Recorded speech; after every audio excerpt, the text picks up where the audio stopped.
স্ত্রীর কাছে বিদায় নাই, বোনের কাছে বিদায় নাই, আত্মীয় স্বজন মহিলা যারা ছিল তিনাদের সঙ্গে বিদায় নাই। ছোট্ট বাচ্চা সুকাইনাকে এমন করে নিজের স্ত্রীর কাছে তুলে দিয়ে গেল। হুজুরের কন্যা সন্তান ছিলেন হযরত সুকাইনা, যিনাকে আমরা সাকিনা বলে জানি। হযরত সুকাইনাকে তুলে দিয়ে গেল, দিয়ে যাওয়ার সময় দাঁড়িয়ে দাঁড়িয়ে ভাষণ দিচ্ছে। কি ভাষণ দিচ্ছে? কুল্লু নাফসিন যায়গাতুল মউত, প্রতিটা নাফসকে মৃত্যুর স্বাদ চাখতে হবে। হে আমার পরিবারের সদস্যরা, আমি তোমাদেরকে বলে দিয়ে যাই, নানা জান বলেছিল আমার কাছে কিছু ওয়াদা নিয়েছিল, এই ওয়াদা পূরণের আজকে দিন এসে গেছে। নানার উম্মতকে বাঁচাবার জন্য নানা আমার কাছে কিছু ওয়াদা নিয়েছিল, এই ওয়াদা পূরণের দিনটা আজকে এসে গেছে। নানা আমাকে বলেছিল এই বেটা হোসাইন ধৈর্য ধরে থাকবে, ধৈর্য খারাপ হবে না, কেন কিয়ামতের দিনেতে আমার যখন গুনাহগার উম্মত উম্মতীদের গুনার পাল্লাটা ভারী হয়ে যাবে রে, আমি বড় উম্মতের প্রেমী, আমি বড় উম্মতের দিওয়ানা, আমি তোমার নানা উম্মতের বড় ভালোবাসি।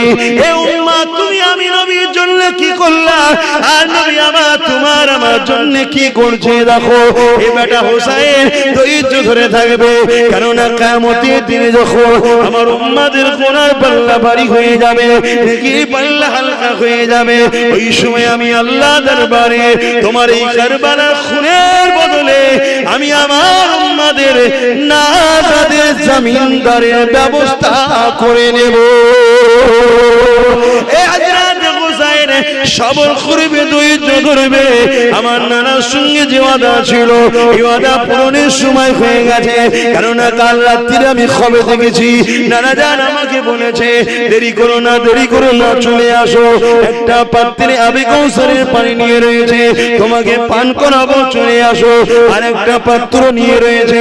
আমি জিজ্ঞাসা করলাম নানা জানে খালি পাত্র কেন? বাবা তুমি যখন শহীদ হয়ে যাবে, তোমার খুনটাকে তোমার নানা আমি এর মধ্যে জমা করে রাখবো, কাল কিয়ামতের ময়দানে আমার উম্মত উম্মতিরা এখন আসামির কাঠ করে দাঁড়িয়ে যাবে। গুনার পাল্লা যখন ভারী হয়ে যাবে, নেকির পাল্লা যখন হালকা হয়ে যাবে, তোমার খুনের বিনিময়ে, খুনের বিন্দু বিন্দু বিন্দু বিনিময়ে আমি রাসূল আল্লাহর কাছে আমার উম্মত উম্মতিদের জমিনদারের দুআ আশা রাখবো।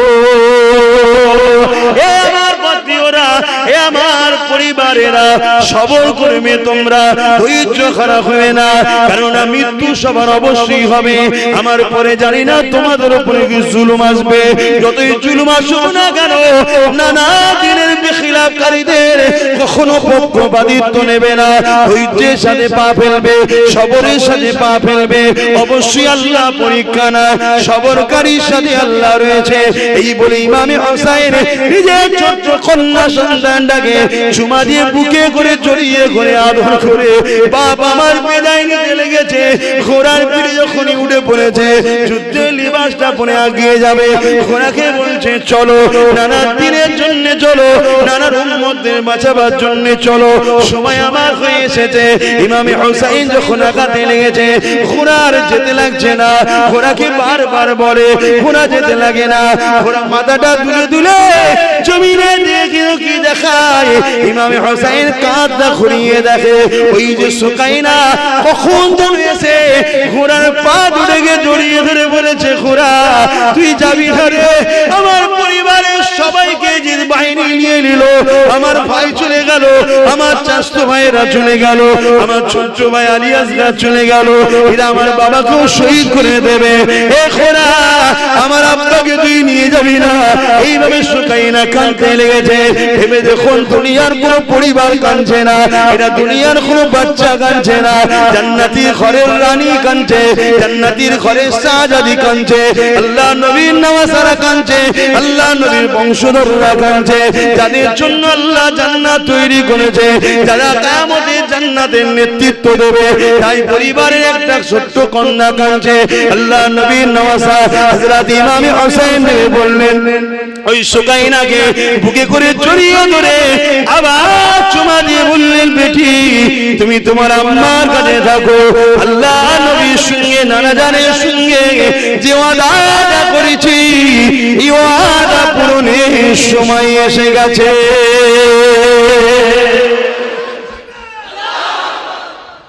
আহা, কি কুরবানি তারা দিয়েছে, তারা কি ত্যাগ স্বীকার করেছে। আমরা তো কিছুই করতে পারলাম না দিনের জন্য।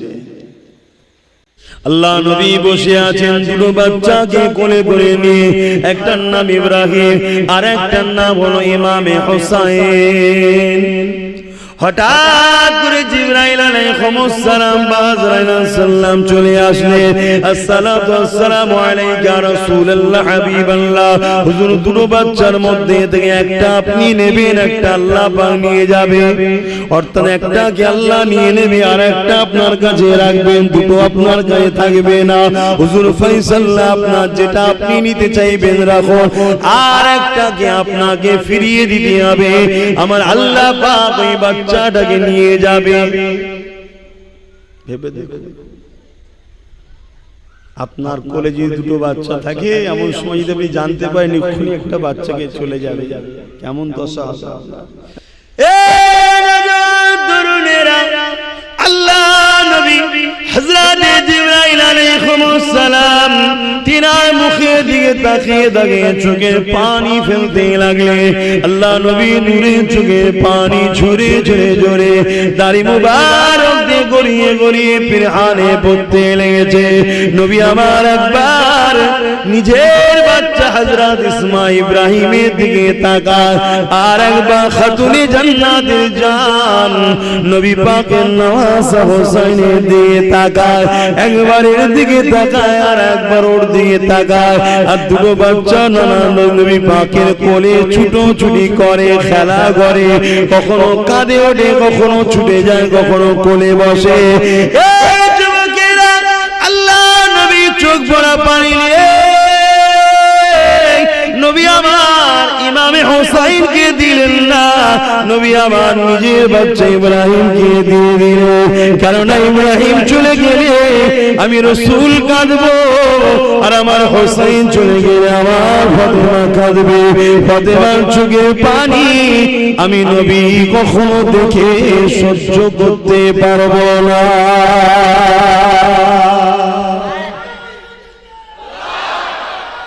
আল্লাহ, সেই ফাতেমা হুজুর কারবালার মাঠে বোরখা পরে ঝাড় দিচ্ছে। অনেক সাহাবা হুজুররা খবর দিয়েছেন, জিজ্ঞেস করছেন, এ খাতুন আপনি কে? খাতুনে জান্নাত বলছে, আমি ফাতেমা, কাল আমার লালকে কেন শহীদ করবে, তাই ঝাড় দিয়ে দিচ্ছি, যাতে আমার বাচ্চারা গায়ে কোনো পাথরের কোনা লেগে কষ্ট না পায়। তারা কত কষ্ট করেছে, আর আমরা ফিরি ফিরি সব জান্নাত যাওয়ার স্বপ্ন দেখছি।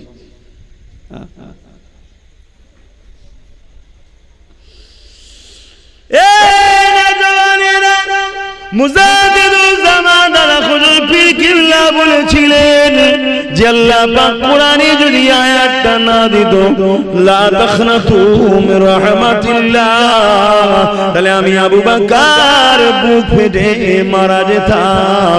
এই আয়াতটার জন্য আজ আব্বাস হাসে, তোমরা হাসো হাসো, এই আয়াতটাই তোমাদেরকে বাঁচাবে। লা তাখনাতু মির রাহমাতিল্লাহ, বান্দারে আমার রহমত থেকে নিরাশ হয়ে যান না। কিন্তু বিয়াদবের উপরে কোনদিন আল্লাহর রহমত হয় না, এটা শুনে রাখো। বিয়াদব করতে শেখো।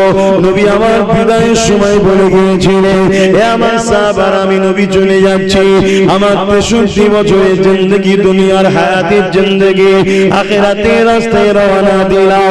আমি নবী তোমাদেরকে 3টে জিনিস রেখে যাচ্ছি। প্রথম নম্বর হলো কিতাবুল্লাহ, আল্লাহর কিতাবকে মজবুত করে ধরবে।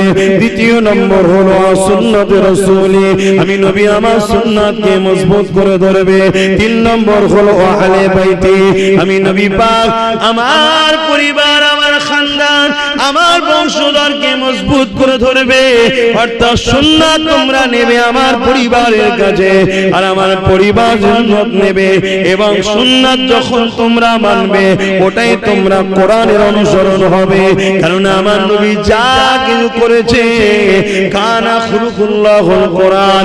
আম্মা জানা আয়েশা সিদ্দিকা বলে আমার নবী পাকের লাইফ স্টাইল চরিত্রটাই ছিল কোরআন শরীফ। নবী আমাকে বিদায় নিয়ে চলে গেলেন, আজকে সেই কোরআনকে আমরা তো ধরতে পারলাম না। উপরন্ত বিশ্বের জমিনে কেউ কোরআনকে পোড়াচ্ছে, কেউ কোরআনের বিরুদ্ধে কেস করছে, কেউ কোরআনের বিরুদ্ধে মামলা করছে, কেউ কোরআনকে অপমান করতে লেগেছে। আমরা মুসলমান, আমাদের কোনো খেয়ালই নাই কি করে এই সন্ত্রাসগুলোর মোকাবেলা করা যায়, কি করে এই সন্ত্রাসগুলোর জুলুমের বিচার করা যায়, কি করে এই সন্ত্রাসগুলোকে উপযুক্ত জবাব না দেয়া যায়। আমাদের তো কোনো খেয়াল নাই। আমরা আমাদের জমি জায়গা ঘর বাড়ি পজিশন নিয়ে শুধু ব্যস্ত। কখন আল্লাহর কোরআনকে তো পড়লাম না, যদিও বা পড়ে সেই কোরআনের সম্মান রক্ষার জন্য কখনো ভাবলাম না। অথচ কিয়ামতের দিনেতে এই কোরআনকে আল্লাহ বা সুন্দর করে সাজিয়ে দেবে, এটা লাউহে মাহফুজে রক্ষিত রয়েছে। ওই কোরআন আল্লাহর সাজিমের নিচে হাঁটাহাঁটি করতে লাগবে। আমার আল্লাহ বলবে আমার কালামুল্লাহ বলো আজ তুমি কি আমার কাছে কিছু দরখাস্ত রাখবে?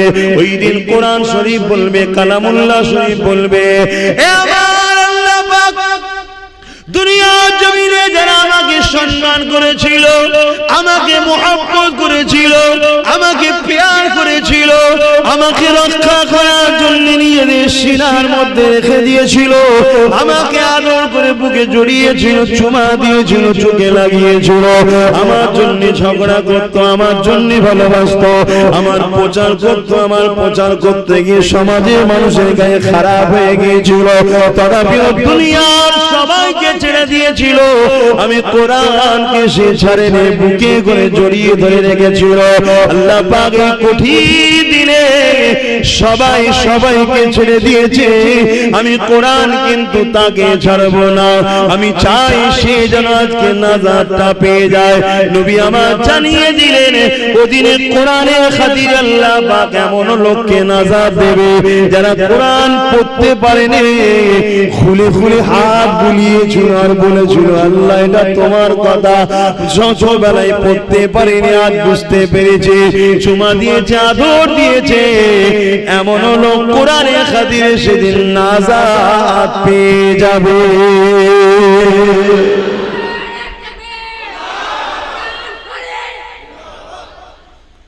ভেবে দেখো, সেই কোরআন আজ আমাদের ঘরে আছে। যে ঘরে কোরআন আছে হয় সেই ঘরে নেই, পাশের ঘরে টিভিও চলে গেছে। কি ভুল বলা হয়ে গেল না? কোরআন যেটার বিরুদ্ধে, কোরআনকে রেখে আমরা সেটা করি। মুসলমান ঘরের ছেলে মেয়েরা, তরুণেরা,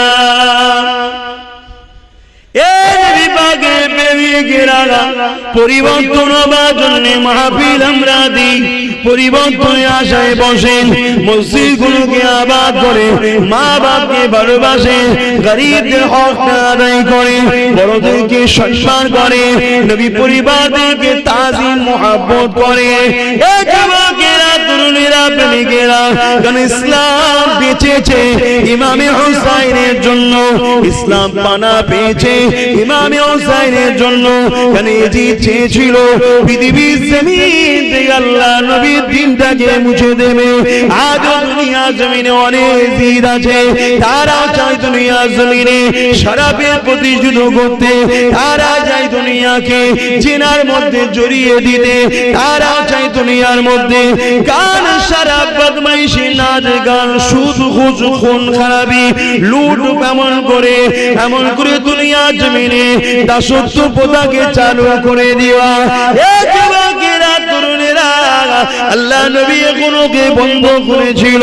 এজিদ যখন ক্ষমতা জোরে দখল করেছিল, এই দখল করে নিবার পরে এজিদ দুনিয়া জমিনে লুট মারপিট সারাকে জেনাকে এমন করে নারীদের উলঙ্গ নাচ রাজ দরবারে খেল তামাশা দুনিয়া জমিনে আমার নবী পাকের যে আদর্শ, ওই আদর্শটাকে মিটাবার চেষ্টা করেছিল। এই যুবকেরা তরুণেরা সবার ইমানের পাওয়ার সমান হয় না জানি, এ অনেকে ভয়ও মেনে নিয়েছে, অনেকে ইচ্ছা না থাকলেও উপায় নাই তাই মেনে নিয়েছে, আবার অনেকে জিদের সঙ্গে সাথ দিয়ে আল্লাহ নবীর দিনকে মিটাবার জন্য চেষ্টা করেছে। কিন্তু ইমামে হুসাইন পাকের কাছে যখন খবর পেয়ে যায়, ইমামে হুসাইনকে জানানো হয়, হযরত ইমামে হুসাইন আপনি এজিদের বায়াতটা নিয়ে নিন, এজিদকে নেতা বলে মেনে নিন, এজিদকে শাহিনশাহ বলে মেনে নিন, এজিদকে লিডার বলে মেনে নিন। ইমামে হুসাইন বলেছিলেন আমি এজিদকে কখনো মানতে পারবো না, যদি এজিদ সারাবি না হতো তাহলে মেনে নিতাম, এজিদ যদি বেশরিয়াতি না হতো তাহলে মেনে নিতাম, এজিদ যদি নানা দিনকে শেষ না করার চক্রান্ত করতো তাহলে মেনে নিতাম। কিন্তু এজিদ আল্লাহ নবীর দিনের বেখিলাফ, এজিদকে সাপোর্ট করা মানে নিজেকে নানার দিনের বিরোধী করে দেওয়া। নবীর উম্মতেরা আজ আপনারা ভেবে দেখুন, আমরা যদি কোনো সারাবিকে সাপোর্ট করি, নবীর উম্মত নবীর দিনকে মিটাবার চেষ্টা আমরাও করছি, যদি বলেন না করিনি তাহলে ইমামে হুসাইন কেন বললো এজিদকে সাপোর্ট করা মানে নানা দিনকে আমি হুসাইন ধ্বংস করতে চাইছি। এজিদ সেদিন সারাবি ছিল, এজিদ সেদিন বদমাইশ ছিল, এজিদ সেদিন জুলুম করত, এজিদ সেদিন নারীদেরকে দেহ শোষণ করত। আজও দুনিয়া জমিনে কেউ যদি এমন লোক নেতৃত্ব যায় যাদের মধ্যে খসলত গুণ রয়েছে, তাহলে এরা আজকে দিনের এজিদ, এদেরকে সাপোর্ট করা মানে আমরা নবীর উম্মত বলছি, কিন্তু আমরাও নবীর দিনকে মিটাবার জন্য চেষ্টা করছি। এই নিঃশ্বাসের কোনো বিশ্বাস না, পরিবর্তন হয়ে যান, ফিরে আসে, আল্লাহকে ভয় করেন, নবীকে ভালোবাসে, নবীর দিনের যদি উপকার করতে না পারে নবীর দিনের ক্ষতি করে ফেলবেন না। কারণ নবী আমার এই দিনের জন্য পেটে 3 দিন পাথর পেলে কাটিয়েছে, নবী আমার এই দিনের জন্য ঘর ছেড়ে দিয়ে পাহাড়ে গিয়ে 1 মাস গাছে পাতা ফল মূল খেয়ে আল্লাহ নবী জিন্দেগি যাপন করেছে। নবী আমার এই দিনের জন্য নিজের পরিবারকে কুরবানি করে দিয়েছে। সেই নবীর দিনকে ক্ষতি করে ফেলবেন না, তাহলে দুনিয়া তো আল্লাহ লাঞ্ছিত অপমানিত বেইজ্জতি করবে, আর আখিরাতে আল্লাহ পাক পাগুলোকে উপরে দিয়ে করে দিয়ে জমিনে দিয়ে মাথা করে বেইজ্জতির সঙ্গে জাহান্নামে দেবে। আর দুনিয়া জমিনে যদি একটু কষ্ট করে নবীর দিনের পক্ষে থাকতে পারে, অবশ্যই আল্লাহ পাক কিয়ামতের দিনে ইমামে হুসাইনের কাতারে আল্লাহ পাকে জান্নাতটা দিয়ে দেবে।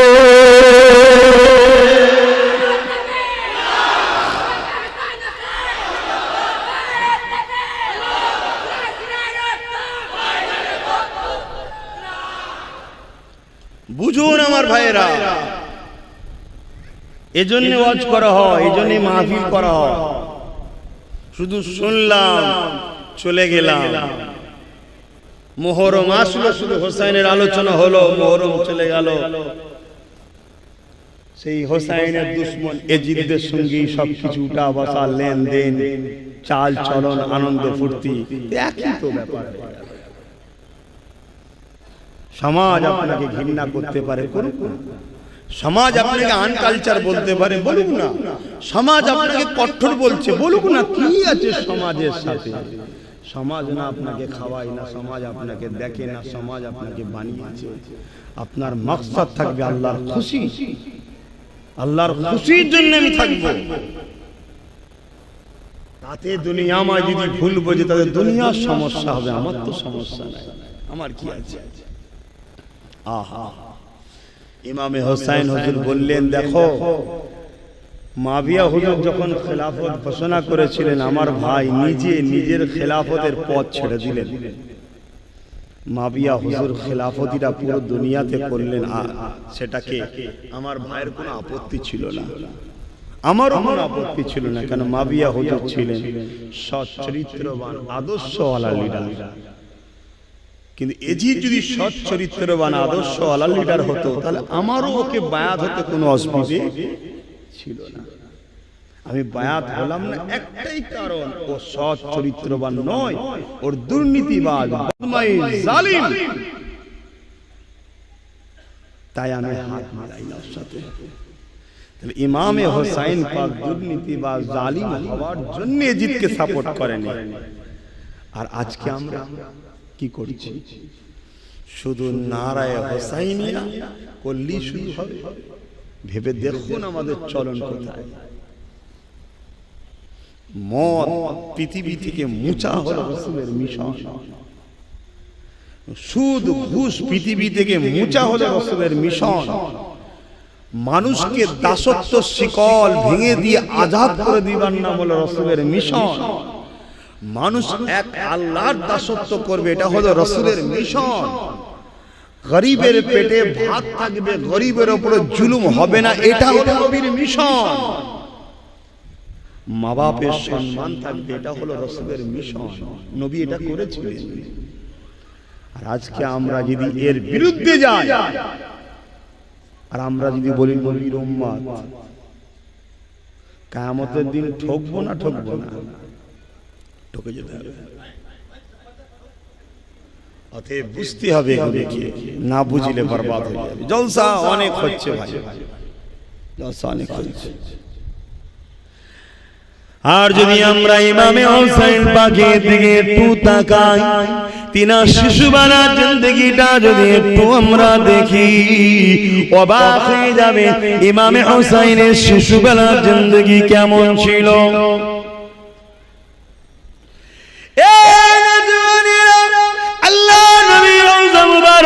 মসজিদে নববী যেটা, যেখানে নবী আমার আমার আপনার জন্য কাঁদতেছে, ওটাই আম্মা জানা আয়েশা সিদ্দিকা হুজুরের হুজরা মোবারক ছিল।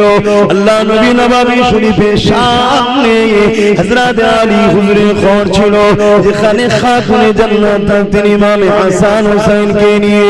যখন ইমামে হাসান হোসেন কাঁদতেন, নানা জান নবী মুহাম্মদ রাসূলুল্লাহর কানে আওয়াজ চলে আসতো, সঙ্গে সঙ্গে নবী আমার যতই গুরুত্বপূর্ণ আলোচনা হতো না কেন, সাহাবাদেরকে রেখে দিয়ে আল্লাহ নবীর সঙ্গে সঙ্গে উঠে চলে যে বলতো, ফাতেমা রে কেন কাঁদে বাচ্চা দুটো? এ ফাতেমা তুমি তো জানো আমি তোমার আব্বা, জানো এই বাচ্চা দুটো কাঁদলে আমার দিলকে সুস্থ রাখতে পারি না, আমি এই বাচ্চা দুটোকে বড় মহব্বত করি। এ ফাতেমা রে কেন কাঁদে বাচ্চা দুটো? এইভাবে নবী আমার আদর করেছে, বড় করেছে। একদিনের কথা হযরত ইমামে হাসান কাঁদতে লেগেছে। আল্লাহ নবী আগে গিয়ে জিজ্ঞাসা করে, ফাতেমা কেন কাঁদে? ইয়া রাসূলুল্লাহ হাবিবাল্লাহ, ঘরে পানি নাই, পানি নাই। আর আজকে তো পানি আমরা বাপরে বাপ তছনছ করছি, ইচ্ছা করে নষ্ট করে ফেলেছি। এরও হিসাব হবে, আল্লাহ মাফ করো। ধরলে আমিও পার হব না, আমি আমার কথা বলছি। তাহলে কি হবে? ওই গোলামি করো হাসান হোসেনের, খাতুনে জান্নাতে নবী পরিবারদের যদি বাঁচতে চাও। আমি বুঝাতে চাইছি আল্লাহ নবী নিজের কোলে নিলেন ইমামে হাসান হোসেন হুজুরকে, নিজের জিহ্বা মোবারকটা বার করে দিলেন। হযরত ইমামে হোসেন নানা জানের জিহ্বা চুষতে লাগলেন, খাতুনে জান্নাত বলতে লাগলেন, আব্বা জান কি করছে?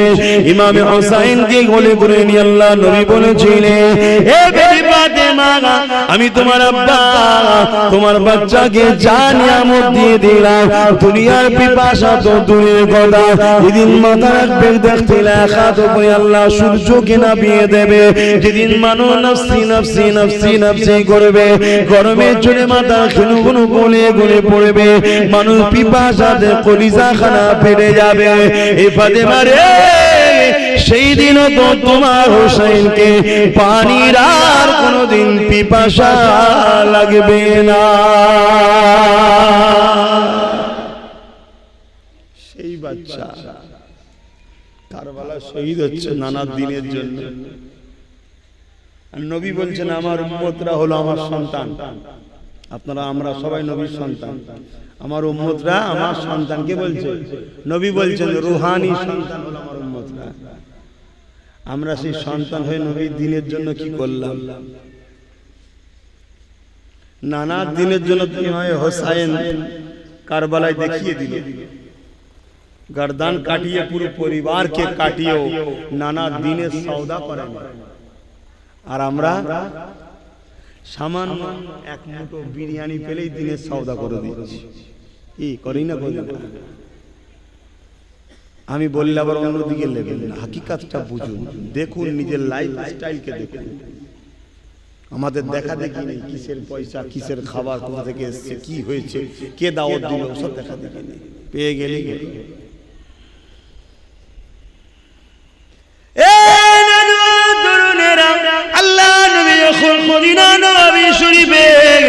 এমন করে নবী আমার বসে থাকতেন। আল্লাহ নবী কোন কাজ একা একা আল্লাহ ধ্যানে রয়েছে, নবী আমার বসে রয়েছে। ইমামে হাসান হোসেন ছুটে এসে নবী পাকের কোলে বসে পড়তে, আল্লাহ নবীর গায়ে পায়না করতে লাগতে। ইয়া রাসূলুল্লাহ, ইয়া হাবিবাল্লাহ, হুজুর বড়দের বড় বড় খোরা আছে, নানা জান আমাদেরকে দুটো ছোট ছোট খোরা দেন। আল্লাহ নবীর সঙ্গে সঙ্গে বলতেন, নানা ভাই নাবো নাবো কোন থেকে, এখনই খোরা রেডি করে দিচ্ছি। আহারে দুরজানের সুলতান দেখুন, সঙ্গে সঙ্গে মদিনা নববী শরীফের চাতানেতে হামাগুড়ি দিয়ে দিতে দিয়ে বলতেন, খোরা রেডি, উঠে বড়। হাসান হোসাইন পিঠে উঠে পড়তেন। হাসান হোসাইনকে নবী আমার মদিনা নববীর চাতানের এক দিক থেকে আর এক দিকে হামাগুড়ি দিয়ে ঘোরাতে লাগতে। কখনো ভেবে দেখেছেন যে বাচ্চা দুটো নবীর পিঠে চেপেছে, নবী বাচ্চা দুটোর জন্য নিজেকে ঘোড়া সাজিয়েছে, ঘোড়া বানিয়েছে, সেই বাচ্চা দুটো আল্লাহর দিনের জন্য কি পরীক্ষা দিয়েছে।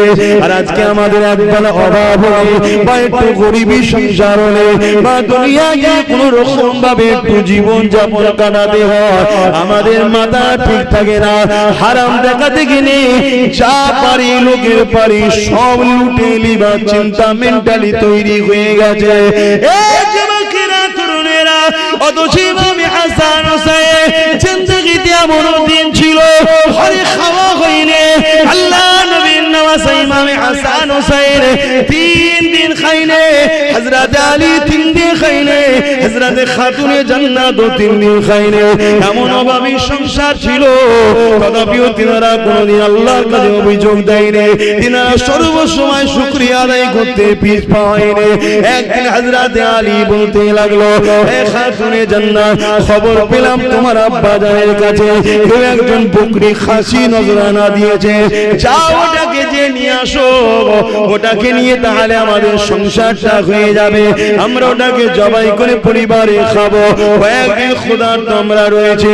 হযরত খাতুনে জান্নাত চলে গেলে আব্বাকে গিয়ে সালামটা দিয়ে বললে, আপনার জামাতা আলী বলেছে একটা নাকি কেউ নজরানা দিয়েছে, হুজুর আমাদের কয়েকদিন খাওয়া হয়নি, যদি বকরি খাসিটা দিতেন আমরা হাসান হোসেন আমি আর আপনার জামাতা মিলে একটু খেতাম। আল্লাহ নবী বলেছিলেন, ফাতেমা রে, তুমি কি বকরি নিতে চাও না আমি মুহাম্মদ কে দোয়া শিখাবো, ওই দোয়াটা আমল করলে আল্লাহ তোমাকে আরো ভালোবাসবে, আল্লাহর ওই নৈকট্য পেয়ে যাবে, কোনটা নিতে চাও? হযরত খাতুনে জান্নাত কয়েকদিন ক্ষুধার্ত, নিজে স্বামী ক্ষুধার্ত, দুটো ছোট ছোট বাচ্চা ক্ষুধার্ত, সব ভুলে গেলেন।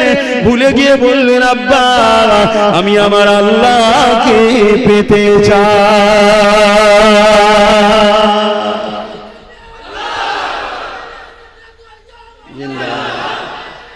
আল্লাহ দেখো, অথচ সেই খাদ্যটাও হালাল খাদ্য। যদি বাপ নজরানা দিত যে না আব্বা না আপনি নজরানা দেন, আমি খাওয়া দাওয়া করবো, হালালই খাদ্য। আমাদের কারো বাড়ি খাবার অভাব নেই, শুধু ঠাট বাট শখ শান্তি করার জন্য ফ্রিতে কিছু পাওয়া যায় সেই নিয়ে ব্যস্ত। আমি মাঝে মাঝে একটু ধরাচ্ছি, কষ্ট হচ্ছে না তো? মনে বেজাল নিচ্ছে, আমি কারণ নাম ধাম করেছি। আমাদের চলার পথে তো ভুল হয়ে যাচ্ছে, শুধরাতে হবে সেগুলোকে। হালাল ইনকাম করুন, হালাল খান, হালাল পয়সায় গাড়ি, হালাল পয়সায় বাড়ি, হালাল পয়সায় ভালো মন্দ খাওয়া ইসলামের নিষেধ নাই। কিন্তু আল্লাহ এত খাওয়ায়, তথাপিও তো আমরা আল্লাহ ভুলে আছি। সে আল্লাহর জন্য, আল্লাহর দিনের জন্য কি করলাম? এ ওয়াজে অসুবিধা হচ্ছে, পিছনের মানুষরা কি বলছে? তাহলে বলে ছোট করে দিচ্ছে।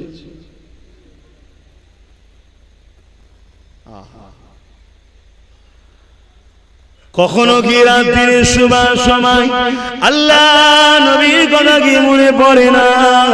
যাহারে বাবারা নবী, মাগারা নবী, এতিমেশির নবী আমার, আমাদের জন্য কতটা কষ্ট করেছে, কখনো কি মনে পড়ে না?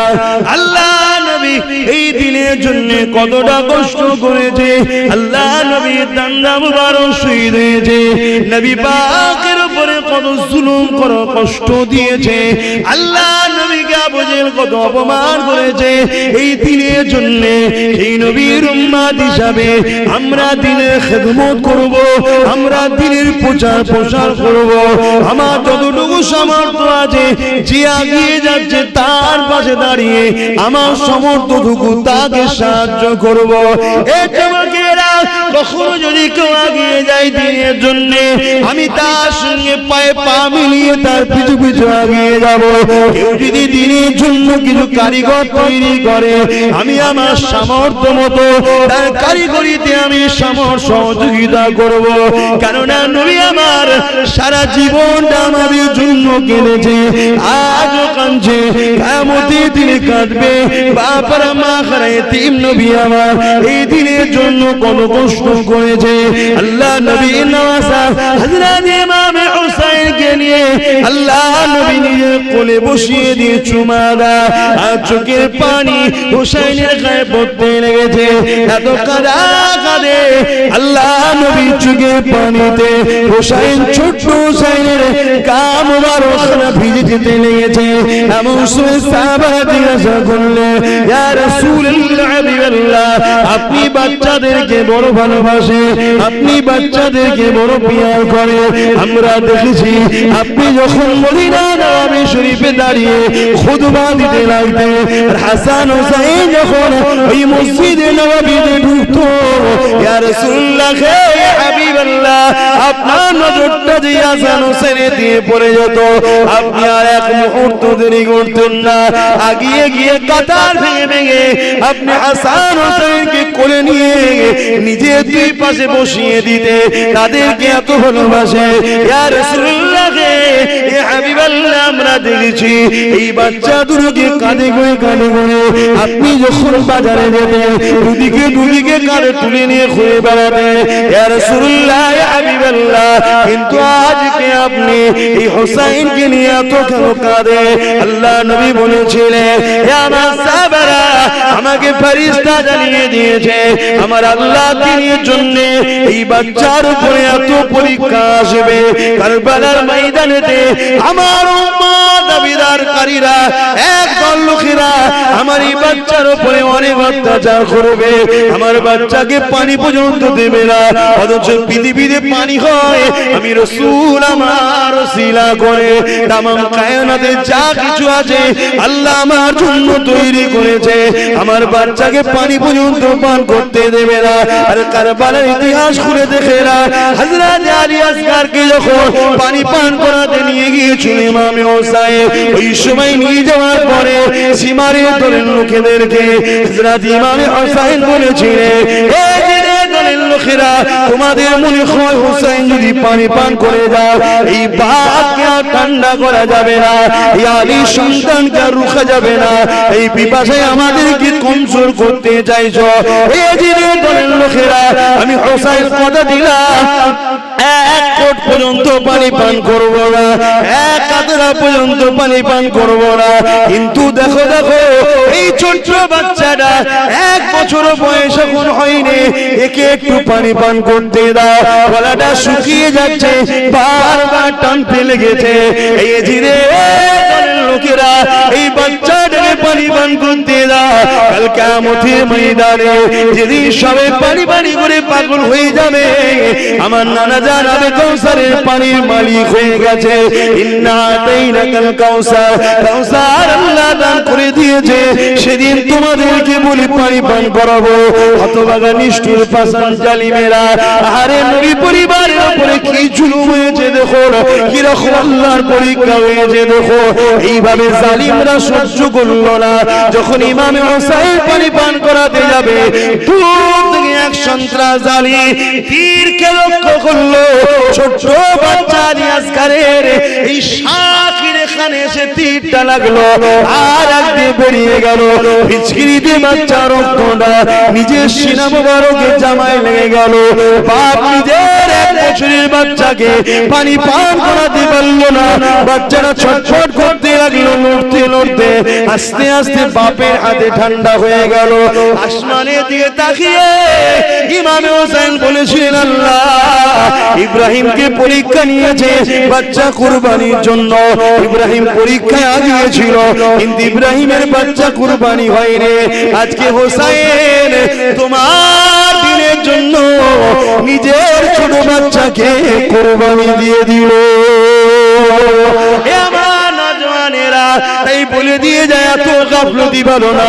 নামাজটা পড়ো, রোজাটা রাখো, বাবার খেদমত করো, হালাল খাও, হারাম কাজ করো না, হারামকে সাপোর্ট করো না, চুরি করো না, চোরদেরকে সাপোর্ট করো না, মদ খেও না, মাতালদের সাপোর্ট করো না, জুয়া খেলো না, জুয়াখোরদের সাপোর্ট করো না, গান শোনো না, গানকারীদের সাপোর্ট করো না, মিথ্যা বলো না, মিথ্যাবাদীদের সাপোর্ট করো না, জালিম করো না, জালিমদের সাপোর্ট করো না। মানুষ শুনে রেখে দেয়, ইমামে হোসেন নিজের বাচ্চাকে নিয়ে নিজের স্ত্রীর কাছে ফিরে আসছে।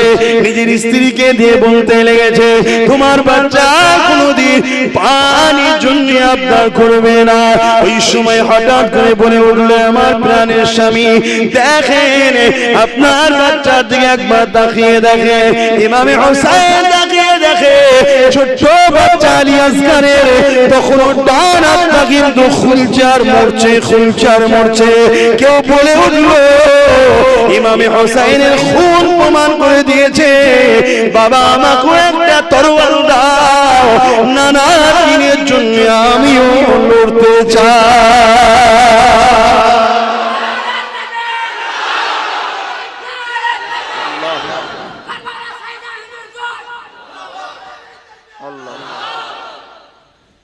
আমরা সহজে জান্নাত চলে যাব, এত সহজ নয়। তাদেরকে ভালোবাসেন, তাদের এই কুরবানির ইসলামটাকে নিয়ে খেলা করা হচ্ছে। ইসলামকে গুরুত্ব দেন, ইসলামকে সম্মান দেন, ইসলামকে ভালোবাসেন, নিজের জীবনের মধ্যে ইসলাম আনেন। আহা, একটা কোনো বাড়িতে যদি একটা লোক ইন্তেকাল করে, বা কোনো বাপের যদি একটা ছেলে মারা যায়, ওই বাড়িতে কত পাড়ার লোক আসবে, সবাই আত্মীয় স্বজন কাঁদবে, বাপ ছটফট করবে, কাঁদবে, তাকে সবাই বুঝাবে। ভেবে কখনো দেখেছে? তাহলে ইমামে হোসেনের কি হয়েছিল? পুরো ঘরটা এক করে উজাড় হচ্ছে, ৭১টা লাশ নিজের কাঁধে করে কারবালার মাঠ থেকে তুলে তাঁবুতে এনেছে। ধৈর্য হারা হয়নি, শুধু একটাই কথা বলেছে, আল্লাহ এ কুরবানি তোমার জন্য কবুল করে নাও, বলুন সুবহানাল্লাহ। আর আজকে আমাদের কি অবস্থা, একটু ত্যাগ স্বীকার করতে পারছি না। লোভ লালসায় ভরা পৃথিবী আমাদের, আমরা এত লোভে পড়ে গেছি, বাঁচতে পারছি না যে কোনটা আমার জান্নাত নিয়ে যাবে, কোনটা আমাকে জাহান্নাম নিয়ে যাবে। এইটুকু বাঁচারও সময় নেই আমাদের কাছে, এত লোভে পড়ে গেছি। বিদায় নিবার আগে আরো বলে দিয়ে যান, আল্লাহ নবী নওয়াজ ইমামে হোসেন যখন কারবালার ময়দানে দিয়ে আগাবে, পুরো পরিবারটা শহীদ হয়ে গেছে, কোন পুরুষ আর ইমামে হোসেনের তাবুতে বেঁচে না, শুধুমাত্র একজন বেঁচে আছে, ইমামে হোসেন পাকের মেজ সন্তান আলী আকবর, আলী আওসার আর আলী আসগার। বড় শহীদ হয়ে গেলে, ছোট শহীদ মেজোটা বেঁচে আছে। বিমারে ছিল, ইমামে হোসাইন পাক তাকে ইজাজত দেয়নি ময়দানে যাওয়ার, তাই বিছানায় শুয়ে আছে। সব পুরুষ শহীদ, তাবুতে যত ছিল সব শহীদ। স্ত্রীর কাছে বিদায় নাই, বোনের কাছে বিদায় নাই, আত্মীয় স্বজন মহিলা যারা ছিল তিনাদের সঙ্গে বিদায় নাই। ছোট্ট বাচ্চা সুকাইনাকে এমন করে নিজের স্ত্রীর কাছে তুলে দিয়ে গেল। হুজুরের কন্যা সন্তান ছিলেন হযরত সুকাইনা, যিনাকে আমরা সাকিনা বলে জানি। হযরত সুকাইনাকে তুলে দিয়ে গেল, দিয়ে যাওয়ার সময় দাঁড়িয়ে দাঁড়িয়ে ভাষণ দিচ্ছে। কি ভাষণ দিচ্ছে? কুল্লু নাফসিন জায়গাতুল মউত, প্রতিটা নাফসকে মৃত্যুর স্বাদ চাখতে হবে। হে আমার পরিবারের সদস্যরা, আমি তোমাদেরকে বলে দিয়ে যাই, নানা জান বলেছিল আমার কাছে কিছু ওয়াদা নিয়েছিল, এই ওয়াদা পূরণের আজকে দিন এসে গেছে। নানার উম্মতকে বাঁচাবার জন্য নানা আমার কাছে কিছু ওয়াদা নিয়েছিল, এই ওয়াদা পূরণের দিনটা আজকে এসে গেছে। নানা আমাকে বলেছিল, এই বেটা হোসাইন ধৈর্য ধরে থাকবে, ধৈর্য খারাপ হবে না, কেন কিয়ামতের দিনেতে আমার যখন গুনাহগার উম্মত উম্মতিদের গুনার পাল্লাটা ভারী হয়ে যাবে রে, আমি বড় উম্মতের প্রেমী, আমি বড় উম্মতের দিওয়ানা, আমি তোমার নানা উম্মতের বড় ভালোবাসি। হে উম্মত, তুমি আমি নবীর জন্য কি করলা, আর নবী তোমার আমার জন্য কি করছে দেখো। এই বেটা হোসাইন ধৈর্য ধরে থাকবে, কেননা কিয়ামতের দিনে যখন আমার উম্মতের গুনার পাল্লা ভারী হয়ে যাবে, নেকির পাল্লা হালকা হয়ে যাবে, ওই সময় আমি আল্লাহ দরবারে তোমার এই কারবালার খুনের বদলে আমি আমার উম্মতের নাজাদের জমিনদারের ব্যবস্থা করে নেব। এই হযরত হুসাইন সবর করবে, ধৈর্য ধরবে। আমার নানার সঙ্গে যে ওয়াদা ছিল, এই ওয়াদা পূরণের সময় হয়ে গেছে। কেননা কাল রাত্রিরে আমি খবর দেখেছি, নানা জান আমাকে বলেছে, দেরি করো না, দেরি করো না, চলে আসো, একটা পাত্রে আবে কৌসারের পানি নিয়ে রয়েছে, তোমাকে পান করাবো, চলে আসো। আর একটা পাত্র নিয়ে রয়েছে। আমি জিজ্ঞাসা করলাম, নানা জানে খালি পাত্র কেন? বাবা, তুমি যখন শহীদ হয়ে যাবে, তোমার খুনটাকে তোমার নানা আমি এর মধ্যে জমা করে রাখবো। কাল কিয়ামতের ময়দানে আমার উম্মত উম্মতির এখন আসামির কাঠ করে দাঁড়িয়ে যাবে। গুনার পাল্লা যখন ভারী হয়ে যাবে, নেকির পাল্লা যখন হালকা হয়ে যাবে, তোমার খুনের বিনিময়ে, খুনের বিন্দু বিন্দু বিন্দু বিনিময়ে আমি রাসূল আল্লাহর কাছে আমার উম্মত উম্মতিদের জমিনদারের দুআ রাখবো। হে আমার প্রিয়রা, হে আমার পরিবারেরা, সবর করবে তোমরা, ধৈর্য খারাপ হবে না, কেননা মৃত্যু সবার অবশ্যই হবে। আমার পরে জানি না তোমাদের উপরে কি জুলুম আসবে। যতই জুলুম আসুক না কেন, নানা দিনের বেখিলাফকারীদের কখনো পক্ষপাতিত্ব নেবে না, ধৈর্যের সাথে পা ফেলবে, সবরের সাথে পা ফেলবে। অবশ্যই আল্লাহ পরীক্ষা না, সবরকারীর সাথে আল্লাহ রয়েছে। এই বলে ইমামে হোসাইন নিজের ছোট্ট কন্যা সন্তানটাকে চুমা দিয়ে বুকে করে জড়িয়ে করে আদর করে, বাপ আমার বিদায় নিতে লেগেছে। ঘোড়ার পিঠে যখনই উঠে পড়েছে, যুদ্ধের লিবাসটা পরে এগিয়ে যাবে, ঘোড়াকে বলছে চলো, নানার দিনের জন্য চলো, নানার উম্মতদের বাঁচাবার জন্য চলো, সময় আমার হয়ে এসেছে। ইমামে হোসাইন যখন আঘাতে লেগেছে, ঘোড়ার যেতে লাগছে না, ঘোড়াকে বারবার বলে, ঘোড়া যেতে লাগে না, ঘোড়া মাথাটা দুলে দুলে জমিনে দেখে কি দেখায়। ইমামে হোসাইন কাঁধটা ঘুরিয়ে দেখে, ওই যে সুকাইনা কখন যেন এসে ঘোড়ার পা ধরে গিয়ে জড়িয়ে ধরে বলেছে, ঘোড়া তুই যাবি না রে, আমার পরিবারের সবাইকে যে বাহিনী নিয়ে নিল, আমার ভাই চলে গেল, আমার চাচতো ভাইয়েরা চলে গেল, আমার ছোট ভাই আলী আসগর চলে গেল, এরা আমার বাবাকেও শহীদ করে দেবে। এ ঘোড়া, আমার আব্বাকে তুই নিয়ে যাবি না। এইভাবে সুকাইনা কাঁদতে লেগেছে।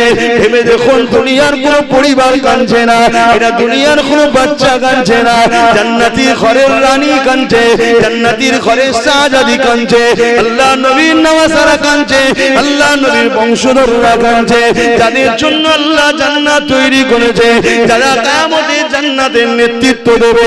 তাই পরিবারের একটা ছোট্ট কন্যা কাঁদছে, আল্লাহ নবীর নওয়াসা হযরত ইমাম হোসেন বললেন, ওই সুকাইনাকে বুকে করে জড়িয়ে ধরে আবার চুমা দিয়ে বললেন, বেটি তুমি তোমার আম্মার কাছে থাকো। আল্লাহ নবীর সঙ্গে নানা জানের সঙ্গে যে ওয়াদা করেছি, এই ওয়াদা পূরণের সময় এসে গেছে।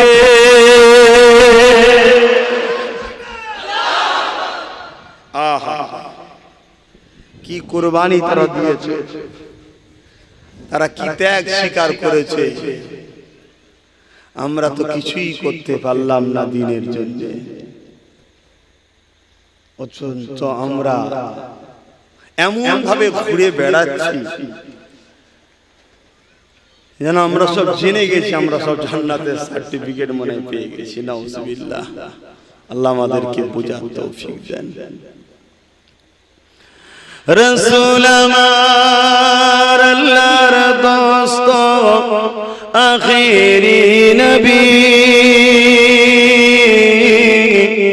আমরা যে তার আদরের উম্মত, উম্মত করলাম কি, আমরা যে তার আদরের উম্মত, উম্মত করলাম কি। নবীজিকে বাঁচাতে তীর বর্ষার আঘাতে, নবীজিকে বাঁচাতে তীর বর্ষার আঘাতে কত সাহাবারা দিল যে প্রাণ পাখি, আমরা যে তার আদরের উম্মত, উম্মত করলাম কি। নিজেকে প্রশ্ন করুন, আমরা করলাম কি? আমিও তো কিছুই খুঁজে পাচ্ছি না, আমি করলাম কি? আপনারাও প্রশ্ন করুন, করলাম কি? আসুন, এখনো সময় আছে, এখন তো নিঃশ্বাস তো চলছে, এখনো সময় আছে, কিছু করুন দিনের জন্য, দিনের জন্য করে যান। আল্লাহ আমাদের সকলকে বোঝার তৌফিক